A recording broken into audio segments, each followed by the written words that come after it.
चलिए आज हम लोग क्या है क्रिस्टल जालक के बारे में बात करते हैं। देखो सब आदमी इधर, सबसे पहले हम लोग क्या क्रिस्टल समझे हुए थे पिछले क्लास में। क्रिस्टल के बारे में आप लोगों को क्या बताए थे, किसी पदार्थ का क्या एक छोटा सा टुकड़ा होना चाहिए जिसका अवयवी कण क्या होना चाहिए, एक निश्चित संरचना में नियमित रूप से सजा होना चाहिए, तो उसे हम लोग क्रिस्टल कहे थे। आज हम लोग क्या क्रिस्टलीय जालक पढ़ेंगे। क्या पढ़ेंगे? क्रिस्टल जालक। चलिए क्रिस्टल जालक किसे कहेंगे, तो किसी क्रिस्टलीय ठोस के अवयवी कणों का वह ज्यामितीय व्यवस्था जो क्या होगा,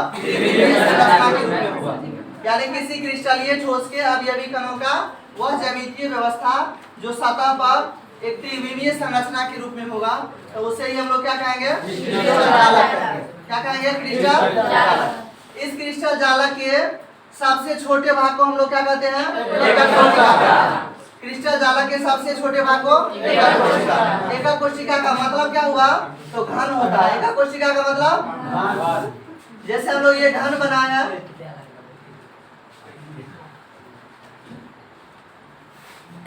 तो ये हमारा क्या है, घन है, यानी इसी को हम लोग क्या कहते हैं, एकक कोशिका।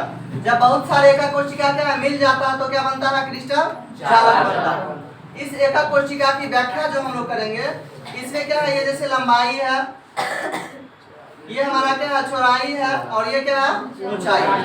इसके बीच के कोण मान लो अल्फा है, इसके बीच के कोण बीटा है, इसके बीच के कोण क्या है, गामा। यानी हम लोग क्या है, एकक कोशिका की जो व्याख्या करेंगे इस 6 भौतिक राशि से करते हैं। हमारा क्या 3 गो भुजा है, ए बी और सी। इसके बाद इसके बीच के कोण अल्फा बीटा गामा। इसके बाद हम लोग आज पढ़ेंगे इस एकक कोशिका के वर्गीकरण करेंगे, यानी इस एकक कोशिका को बांट के पढ़ते हैं। तो इस एकक कोशिका को हम लोग 2 भाग में बांटेंगे।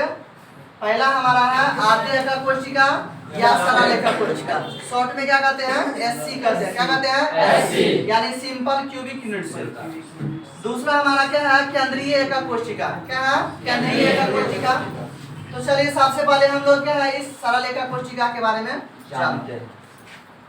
तो सरल एकक कोशिका क्या है, यह ऐसा एकक कोशिका है जिसमें क्या होगा, परमाणु केवल और केवल घन के कोना पर होगा।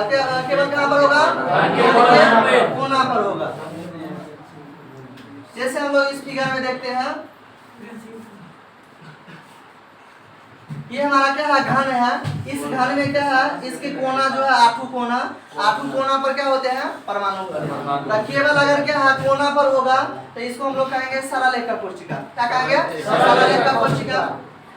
इस क्या है कोना पर, जैसे हमारा क्या है, इस गोला है, इस गोला का हिस्सेदारी कितना होता है, तो आप लोग को जैसे क्या जानते हैं, जैसे क्या ये हमारा रूम है, रूम के क्या कोना है, तो कोना में क्या हिस्सेदारी कितना होता है, क्या है 8 का हिस्सेदारी होता है, यानी एगो का हिस्सा 8। तो चलिए कहेंगे कि सरल एकक कोशिका में परमाणुओं की संख्या कितनी होती है, सरल एकक कोशिका में प्रति एकक कोशिका में परमाणु की संख्या, मतलब अगर Z का मान पूछेंगे सरल एकक कोशिका में, तो हमारा एगो कोना पर 1/8 होता है, और ये हमारा क्या है 8 को कोना है, तो कितना हो जाएगा, Z का मान 1। यानी सरल एकक कोशिका के Z का मान होता है 1।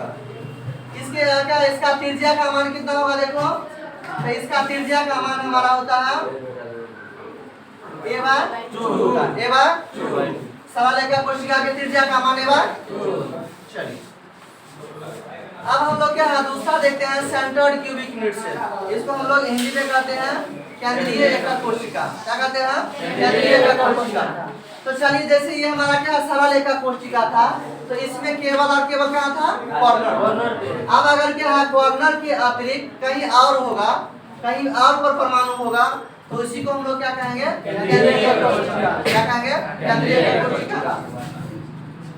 इस केंद्रीय एकक कोशिका को हम लोग क्या है 3 भाग में बांट के पढ़ते हैं। पहला आपका क्या है, body centred cubic unit cell, Hindi में कहते हैं अंतः केंद्रीय एकक कोशिका, शॉर्ट में बीसीसी। दूसरा face centred cubic unit cell, यानी हिंदी में हम लोग कहते हैं फलक केंद्रीय एकक कोशिका, शॉर्ट में हम लोग क्या कहते हैं, इसको एफसीसी कहते हैं। इसके बाद तीसरा हमारा है इंड या edge centred cubic unit cell, Hindi में कहते हैं अंतः केंद्रीय एकक कोशिका, यानी ईसीसी। तो इस केंद्रीय एकक कोशिका को हम लोग 3 भाग में बांट के पढ़ते हैं, डीसीसी, एफसीसी या क्या बोले, डीसीसी, एफसीसी या। तो चलिए इन तीनों के बारे में हम लोग बारी बारी से देखते हैं। देखिए जैसे हमारा क्या है, ये एकक कोशिका है, घन है। तो इस घन में क्या है कि परमाणु हमारा कॉर्नर पर तो है ही, इस कॉर्नर के अतिरिक्त क्या है, बीचों बीच है, मतलब अंतः केंद्र पर है। कहाँ पर है, अंतः केंद्र पर। तो इसको हम लोग कहते हैं अंतः केंद्रीय एकक कोशिका। इसको शॉर्ट में क्या कहेंगे, डीसीसी। क्या कहते हैं, डीसीसी। इसमें हमारा क्या है कि कॉर्नर के अतिरिक्त प्रत्येक सतह के केंद्र पर है, प्रत्येक सतह के केंद्र पर।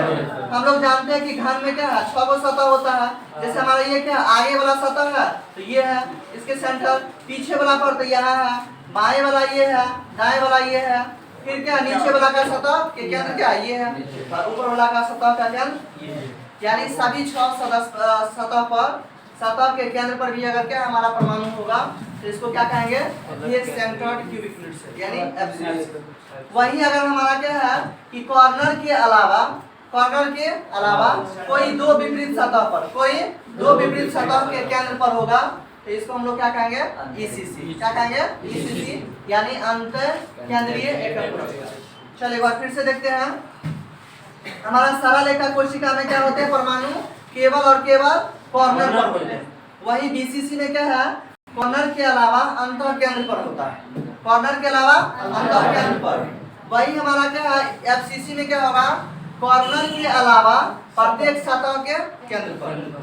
वही हमारा क्या, ईसीसी की बात करेंगे तो ईसीसी में क्या होगा, कॉर्नर के अलावा कोई 2 विपरीत सतह के केंद्र पर। अगर ऊपर वाला के केंद्र पर लेंगे तो उसके जस्ट क्या होगा, अपोजिट साइड नीचे होगा। अगर बाएं वाला लेंगे तो उसका अपोजिट क्या होगा, दाएं वाला। अगर ऊपर वाला लेंगे तो उसका क्या अपोजिट नीचे वाला होगा। तो इस तरह से हम लोग क्या है इसका परिभाषा क्या लिखेंगे। यही क्या है, इसमें अगर हम लोग कहेंगे जेड का मान अगर निकालने की बात करेंगे, यानी प्रति एकक कोशिका में परमाणु की संख्या। तो प्रति एकक कोशिका में देखिए, तो अभी हम लोग पढ़े हैं कि कॉर्नर पर क्या होता है, 8 गो परमाणु का हिस्सेदारी होता है। तो अगर इसमें हम लोग जेड की बात करेंगे,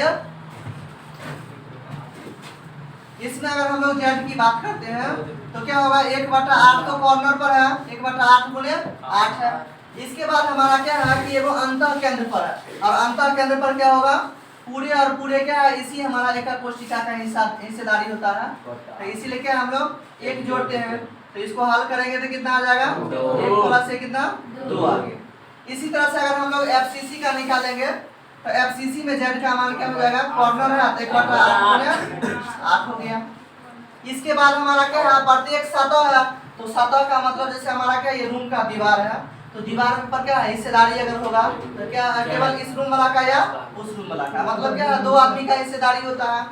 तो इसीलिए क्या है 1/2 दिए, और हमारा सतह क्या होता है 6, तो 6 से हम लोग गुना कर दिए। इसको सॉल्व करेंगे तो 1 + 3 यानी कितना हो गया 4। तो इस हमारा एफसीसी में प्रति एकक कोशिका में परमाणु की संख्या मतलब जेड की संख्या कितना 4। वही ईसीसी की बात करेंगे, इसमें जेड का संख्या अगर तो हमारा कॉर्नर पर है तो 1/8 गुने 8 हो गया। इसके बाद क्या है हमारा सतह है, 2 गो सतह है, तो 2 गो सतह होगा तो 1/2 गुने 2 है। इसको सॉल्व करेंगे तो कितना आ जाएगा 1 + 1 यानी 2। तो अगर मान लो हम लोग बात करेंगे, कहेंगे एससी में सरल एकक कोशिका में जेड का मान कितना होता है तो 1 होता है। बीसीसी में कितना होता है जेड का मान 2 होता है। एफसीसी में जेड का मान 4 होता है। ईसीसी में जेड का मान 2 है। समझ गया। चलिए अब हम लोग इसकी बात कर लेते हैं, इसके त्रिज्या की, इसके त्रिज्या की बात कर लेते हैं। तो आप लोग को अभी बताए थे एससी में हमारा किसमें सरल एकक कोशिका में त्रिज्या का मान कितना होगा a/2, यानी ये हमारा क्या है तो घन की भुजा की लंबाई है, घन की भुजा की लंबाई, कोण लंबाई जिसको कहते हैं। तो त्रिज्या का फॉर्मूला हो जाएगा a/2 हो जाएगा। वहीं अगर हम लोग बीसीसी की बात करेंगे तो बीसीसी में त्रिज्या का मान कितना होगा √3a/4 होगा। अगर हम लोग एफसीसी की बात करेंगे तो इसके त्रिज्या का मान होगा a/2। और ईसीसी में क्या होगा, इसका बनावट क्या चेंज होते रहता है, इसलिए क्या इसमें त्रिज्या निकालना पॉसिबल नहीं है। चलिए तो देखिए एससी में तो याद रहेगा त्रिज्या का मान a/2, लेकिन इन दोनों में कंफ्यूजन हो जाता है, इसलिए क्या याद रखने के लिए, जैसे हमारा √3 है तो √3 किससे मिलता है, बी जैसा है, तो इसलिए हम लोग ध्यान रखेंगे बीसीसी का त्रिज्या का मान होता है √3 ए बार √3 ए बार, वही एफसीसी के लिए त्रिज्या का मान ए बार कितना होता है, ए बार होता है।